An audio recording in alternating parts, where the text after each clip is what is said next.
This is SimNews.TV, and you're listening to the iWeekly show.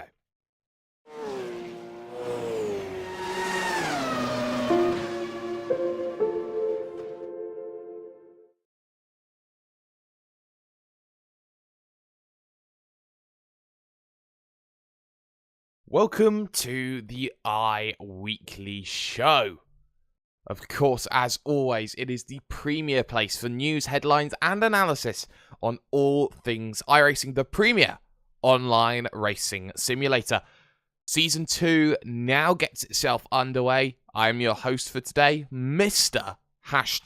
Do You Mind, Jake Sparey, bringing you the rundown on all things iRacing for the next half an hour. You will have to excuse my voice. I am starting to come down with a cold, so if I am a little bit quiet, then you can pretty much understand why. We had a break for week 13 because after 12 weeks of action, who wouldn't want a break? But it's been a very busy 2 weeks, so busy that I am actually recording this on a Wednesday afternoon, which means this isn't going to come out until Thursday, maybe Friday, a little bit late, but a lot has happened over the past 2 weeks, so let's get down to business. And the big thing started off at week 13 because the Blancpain GT series decided, oh look, we're going to hold our finale at the Nürburgring there. And if you want reality, I think there was a lot that could have happened in this final race. They only needed to finish inside the top 25, I think it was, for core. They only needed 6 points to win. They've done enough through the positions that they were, and quite frankly, they won in a style that everyone really expected them to do, and that was to dominate from the front. And nobody could catch from the drop of the green flag Rasmussen for one, Isaac Price for another. And talk about full circle for Isaac Price after what you have to say was a bold decision midway through 2016 to go, you know what, I'm having troubles with NX. I'm going to move over to a team that not many people have heard of in core. I'm going to try and build them up and hope something happens. And systematically overnight, he's completely transitioned that team and transformed it. And he's got them driving the way that they should be driving. I mean, Mike Palouche is a very good team manager, but when you have a figure like Isaac Price in your team, you use him for all you're worth to try and make that team better.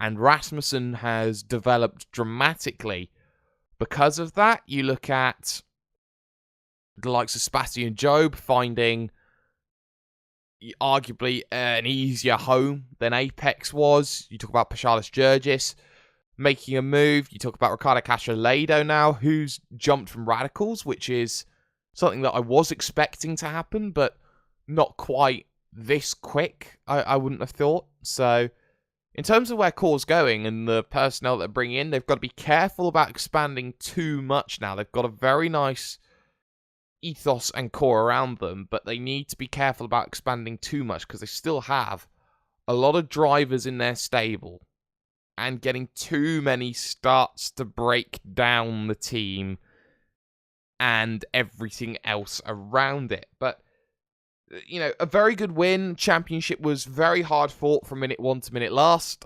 Core got every pole position for the season, which was a fantastic effort. 29 competitors, though, only. 29 teams in the final race of the season. Now, don't get me wrong, I have my gripes. I definitely have my gripes. I think that if you are part of a championship, you race that championship until the end. Because it's not a case of money like it is in the real world. It's not a case of being in a situation where you're outside of qualifying. You race the World Championship and you should consider it a guard of honor. And to any team that doesn't consider a World Championship a guard of honor, or even a World Tour for that matter of fact, I start to question a driver's mentality, because a World Tour event is special, as is any form of World Championship. The Blancpain World Championship does offer some of the highest prize money.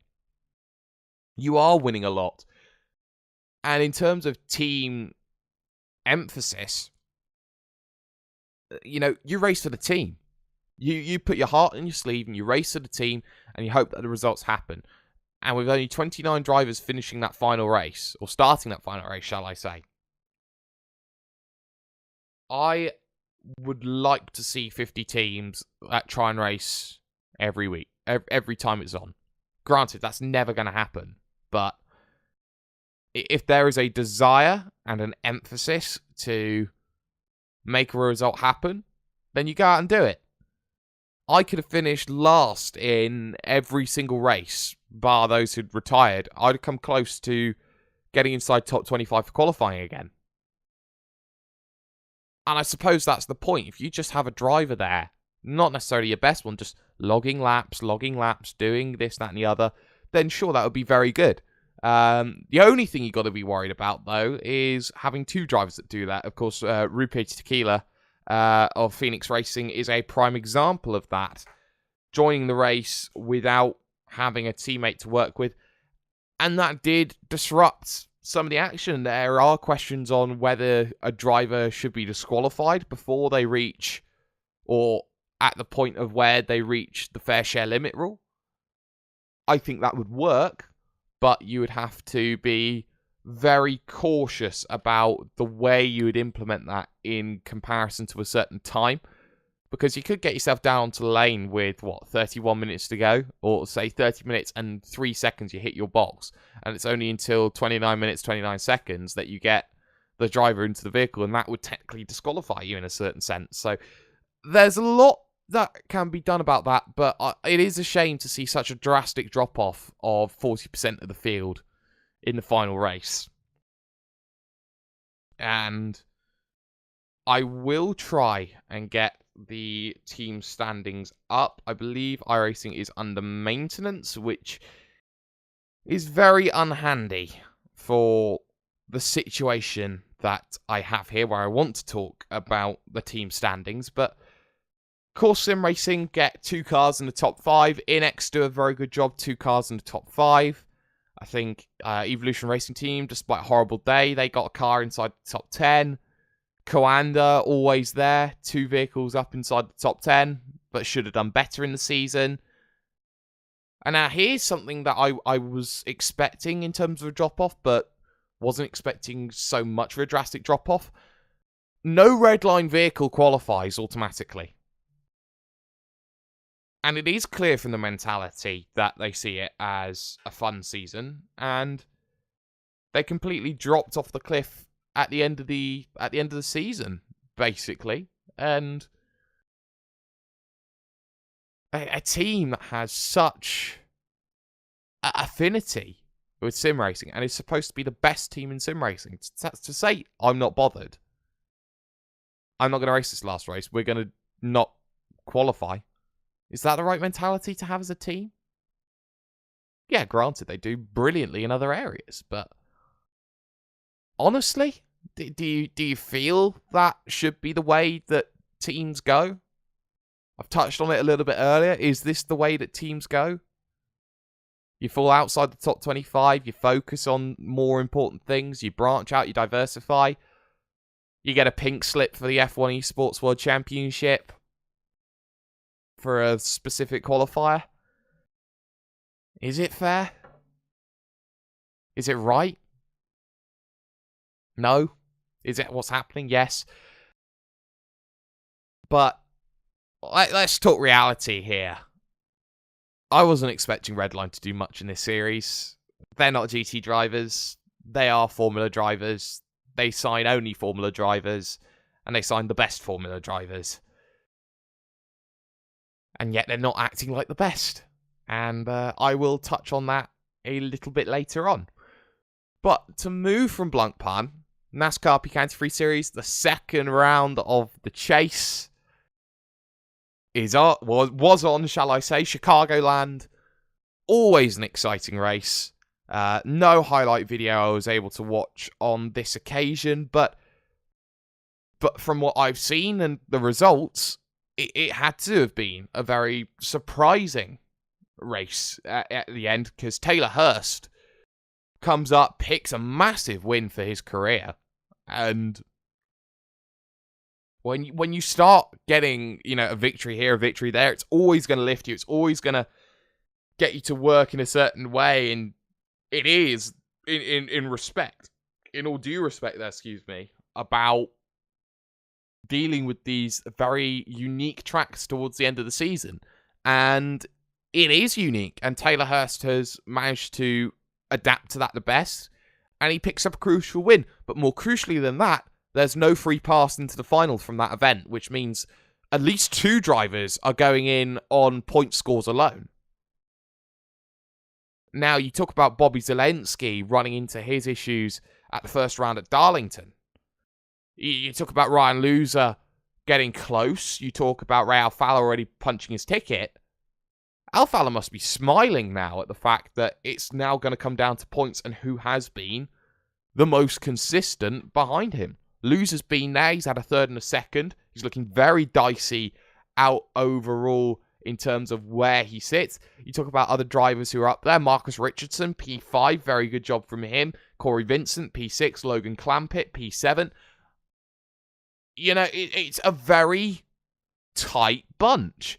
And again, I would go look at the standings and try and work out, who is the closest to getting through? Who stands very well as we head into what is going to be a very crucial round at Dover for the final round of the playoff before the race for the chase at Homestead kicks off. But it has to be said, a lot of drivers have been dropping the ball in NASCAR. And Ray Alfala took the opportunity. Loser's taking it, but he's close but no cigar. And no one else is really stepping up to the plate and saying, I am a worthy challenger. And I think that's what Ray Alfala will be very happy about, the fact that he doesn't have to put in this effort now at Chicagoland, at Dover. He doesn't have to race those 2 rounds. And he can sit and go, well, I can do Homestead for 6 weeks, sort out my setup perfectly, put myself in the best possible position. Alfala's favourite for the title. For title number 4 to go back-to-back. And honestly, you talk about Gregor Hutu on the roadside. You talk about Ray Alfala on the oval. He is nailing it. And it's surprising out of Chicagoland that Taylor Hurst wins. And I think that Taylor Hurst picks up and gets a very good drive next season. And he scores crucial points towards this championship, guarantees his safety. It's the way it goes. But from NASCAR, which I don't know too much about, and it's going to be my mantra. Let's talk about NASCAR, which I don't know too much about. We're going to move over to what happened this weekend, and it was a bumper crop of a weekend. Sim Racing Expo got to take place. And I am disappointed a little bit, the fact that I didn't go. I would have loved to have gone. I was in deep talks to get up onto the panel. But things happen. One door closes, another door opens. I had to go Cambridge for a convention, but my, what a Sim Expo we had. Frederick Rasmussen. Again, we have to talk about Frederick Rasmussen, because he's only gone and taken the singles win in the ADAC GT Masters. And an event sponsored by Porsche, an event which actually broke a lot more ground than it did last year in terms of an event, really did step up on why land racing events are so important and why Sim Expo is like a Silverstone or a Spa or a Monza or a Monaco or anything like that in terms of the sim racing calendar. And I think that Sim Expo should be heralded as not an individual event, but more rather a fixture on the calendar that is officially recognised by iRacing as something that they want to get into and they want to put their face on and say, this is what sim racing is and can be. Because at the Nürburgring, from the pictures that I saw, there was a very good turnabout there. There was a good turnaround. There was a lot of tech on display. There were a lot of teams going there. Not just from iRacing, but Sim Expo opened up to R Factor and Project Cars 2 and all the rest of it. I know that a few of us guys at SimNews.TV went over, had a look, and did very well. yeah, that does show to be the point. But honestly, if you want any sort of affirmation on what teams are getting up there, you look at Core and what Rasmussen did. Around the outside of Jeremy Bouteloup at turn number 1, inside for 2, inside for 3, takes the position, takes the win after a grueling 8 hours overall for Johnny Simone, Nolan Scott, I think it is, and Randy Cheneth. It was entertaining television, to say the very least, and I think that it proved a lot, actually, what Rasmussen can do, not just in the GT3 vehicle, but actually in the Porsche as well, which is not necessarily his strongest subject, his strongest point. So I like what Rasmussen did, and I hope that he'll have opportunity to make that happen yet again, basically. But from something that because it was 8 hours long, I didn't have a chance to watch all of it, to something that I was part of the call on, the GT500. Wow. Just the GT500.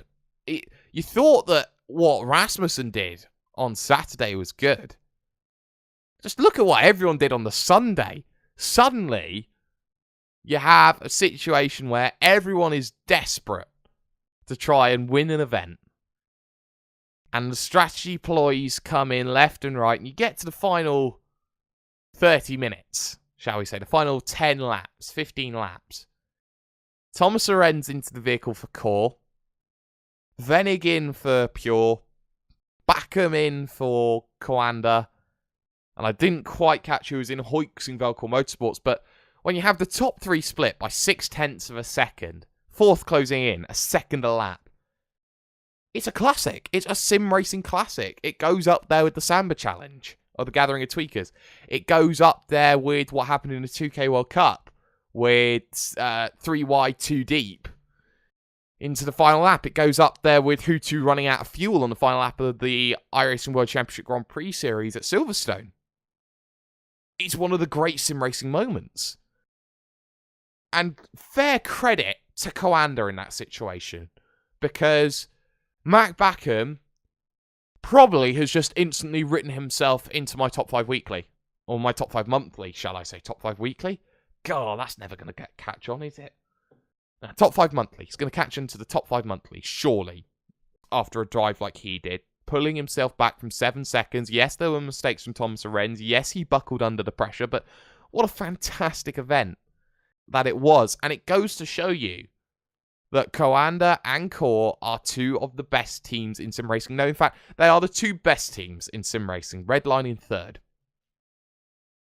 Because when you look at the way Redline operates, their results aren't speaking for themselves anymore. They are floundering. They are, despite having an incredible 2017 start with the likes of the Visa Vegas E-Race, the fact that they are getting their drivers into World's Fastest Gamer, the fact that they do have the automatic qualification route into the into the F1 Esports World Championships, that doesn't count for anything if your iRacing results where you make your bread and butter don't work. Yes, you can dress yourself up nicely, but when the bread and butter doesn't work, you as a chef are effectively flawed. Coanda have consistently shown that they are up there and are challenging for victories in almost every race that they participate in, be it their first team or their second team. Look at the drivers they are running. That was certainly not their A team using Matt Backham and Jeremy Bouteloup. I'd call that their B team, if not C team. Backham B team, yes. Bouteloup B/C. But they showed that no matter which drivers they are challenging for victories. They had Mitchell de Jong up there, which is very much an A-team driver.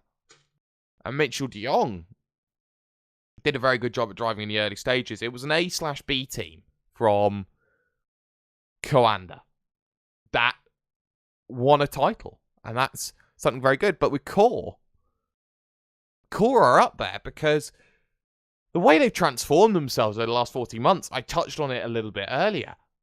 What Isaac Price has meant for that team has just taken them up to the top level. And if they can just unlock a bit of potential in the Formula One, if they can start finding podiums, if they can start finding victories, well, victories may be a bit out of the question in Kroenke's form. If they can start finding podiums, they are the second best team. And I think that it's the Williams effect now or the Red Bull effect, shall we say, for Core, more rather up against the McLarens and the Ferraris of Redline and Coanda. I think it's very cool to see how they are battling and how they are at such a level already. And I think that these two teams will push each other to get up there, and I think Redline are going to fall behind. I think Redline are going to fall behind at times. But from Sim Expo, which had some questionable things about it and had some brilliant things about it, to World's Fastest Gamer Suzuka. World's Fastest Gamer on iRacing is finally here. Races are 20 laps, which is short. It's half an hour. They're exciting. Don't get me wrong, they're exciting. I just wish that they were longer. I wish it was a full race simulation. And I also wish that there'd be more profile for it, because it was a fantastic race. Not necessarily at the front, but P2, 3, 4, and backwards. It was a great race.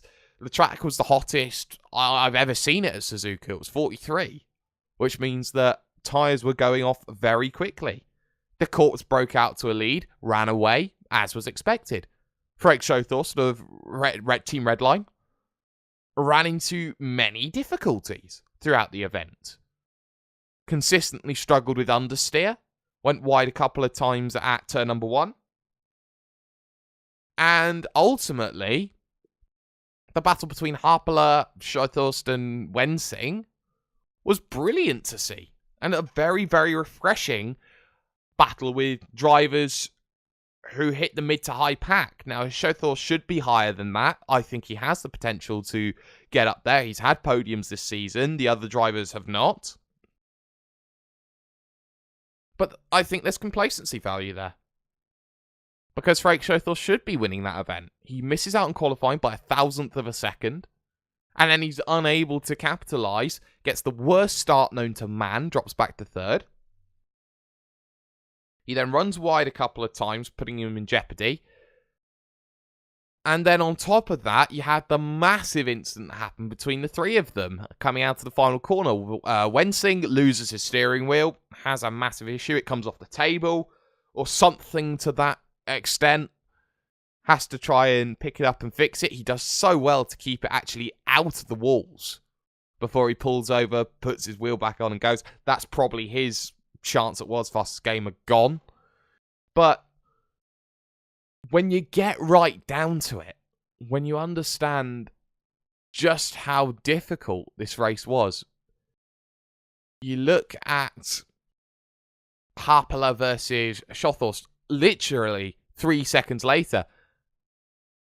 And yes, netcode, but my goodness, was Schothorst pushed to the wall.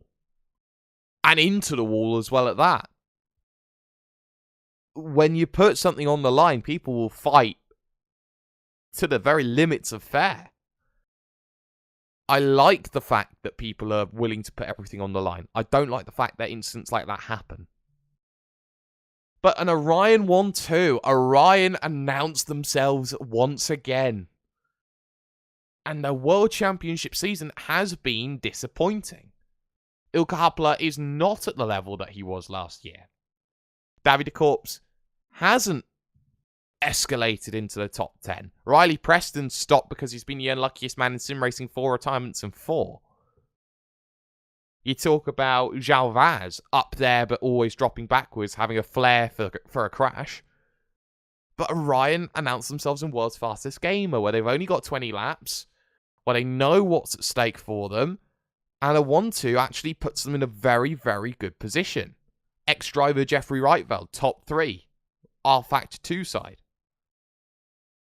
Talk about right now, Orion look very strong. Zoran Jonjic inside the top 5. Orion look brilliant. But there's an asterisk with it because of Sim Racing Expo. Many of the drivers that you'd expected to have participated earlier on now maybe don't have to do it because they're too far back. I expect drivers like Jamie Fluke, who logged in a time earlier to go, or a race earlier in the week, to go out and try and win races. And I think that Jamie Fluke should win at least one from Apex Racing UK. Nothing about the SDK here. But, you know, it's difficult. It's something we're going to be talking about every week. It's something that many drivers now are in a very difficult situation with the fact that the World Championship is heading to the Nürburgring on the Saturday. Drivers are still looking to qualify up inside top 25, top 30, whichever it may be. Well, top 30 it should be. But at the same point, you look at World's Fastest Game on Sunday, and I think a lot of drivers will struggle to make that adaptation. Yes, it's only a 20-ish lap race.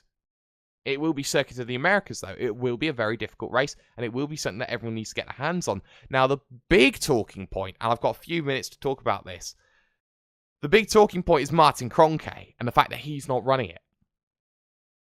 And arguably, he doesn't need to, because Martin Kroenke, I think, is bigger than World's Fastest Gamer. Martin Kroenke is the biggest sim racer in the world right now. I think he's above Gregor Hutu in stature. I think he's above Bonner House in stature.